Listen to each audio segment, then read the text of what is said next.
Biz ko'pincha birovlarning aybini ochishga harakat qilamiz.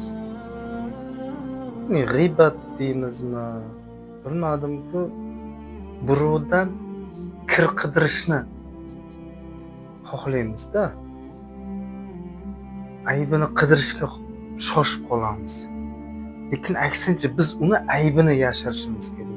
Aybini yashirsak, qiyomatda Alloh taolo bizni aybimizni yashiradi. Ya'ni har bir insonni o'zida qilgan gunohni o'zi yaxshi biladi, nima ish qilganini. Faqat Alloh biladi. Boshqa hech kim bilmaydi-da. Ana shuning uchun birovning ayblarini yashirish kerak ekan.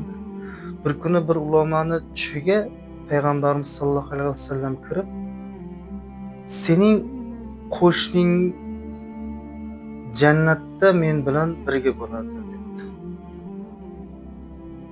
U imom uyg'onib hayron bo'ldi-da, bu xush xabarni aytish kerak deb borib qo'shnisiga yetkazibdi. Qo'shnisi oddiy do'koni, kichkina do'koni bor, savdo bilan shug'ullanar ekan. Imom so'rabdi. Payg'ambarimiz sollallohu alayhi vasallam meni tushimga kirib, sizni jannatda men bilan birga bo'lishini aytdi. Siz nima ish qildingizki, bu xabarni sizga yetkazdi mana. Va bu xabarni yetkazishimni xohladi. Ayting, biron bir yaxshi amalingiz bo'lsa, biz ham u amalni bajaraylik. Nima amalingiz bor? Nima amalingiz bor? Haligi do'konchi meni hech qanaqa amalim yo'q dedi. Ulamo yo'q, ayting. Bizga o'rnak bo'lsin. Biz ham shu yo'lda tutaylik. Desa, bilasiz yaqinda uylangan. Uylanganimdan so'ng 6 oy bo'ldi-ku, xotinim ko'z yordi, ya'ni farzandli bo'ldi.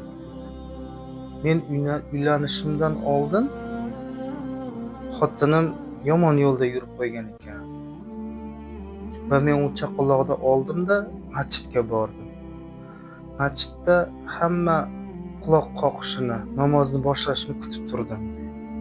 Va kutib turganimdan keyin namozga kirgandan so'ng chaqaloqni masjidda eshigini tagiga qo'ydim-da, safga borib qo'shildim.